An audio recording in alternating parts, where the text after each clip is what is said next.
In the early days of its expansion, the internet felt like a place completely outside the reach of traditional policing. Governments mostly kept their distance. Without any official oversight stepping in, early adopters of these digital spaces operated under a very specific rule. Free speech was king. You could log on, adopt a screen name, and say practically whatever crossed your mind. To the people using it, it felt like a true frontier, completely devoid of rules. Because no one was handing out penalties, a dangerous assumption took root. People started to believe that the things they typed on a keyboard would never catch up to them in the real world. Think about what happens when you talk to someone face-to-face. You instantly see their reaction, which forces you to take immediate responsibility for your words. Online, that physical check is entirely missing. Protected by the glow of a monitor, some users find it easy to flood an inbox with mockery, threats, and abuse. And when called out, they rely on a familiar defense. They claim they are simply exercising their right to free expression. For the person on the receiving end, the experience is incredibly isolating. It leaves them wondering if putting up with a constant stream of cruelty is just the required price of admission for using the internet. Abusers weaponize the concept of free speech. They use the defense of expression to legitimize targeted, persistent cruelty against individuals. The screen acts as a psychological barrier. When an abuser types out a hostile message, the physical distance removes their sense of obligation to the human being on the other side. They don't see the flinch. They don't hear the silence that follows. Without those visual cues, the abuser feels totally detached from the anxiety they are causing. But there is a firm line where expression ends.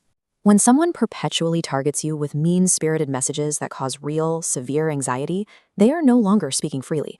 They are executing a targeted attack.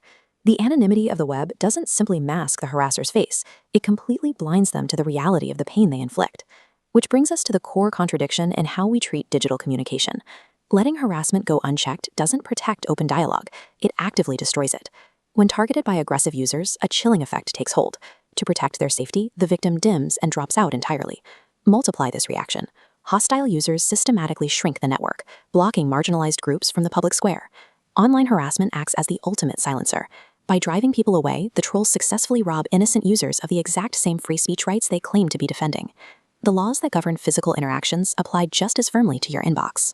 While the early internet once seemed completely outside the scope of regulation, the legal framework has caught up to digital reality. Trolls build their entire strategy around a dangerously false assumption.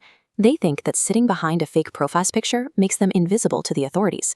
In reality, every single time a harasser posts, sends a message, or logs into an account, they leave behind concrete digital footprints. These markers can be tracked, collected, and used to pierce right through their fake anonymity. The digital landscape functions as a logged record of behavior, archiving data points that can be reconstructed through expert analysis. This is exactly where firms like Cohen Davis Solicitors step in.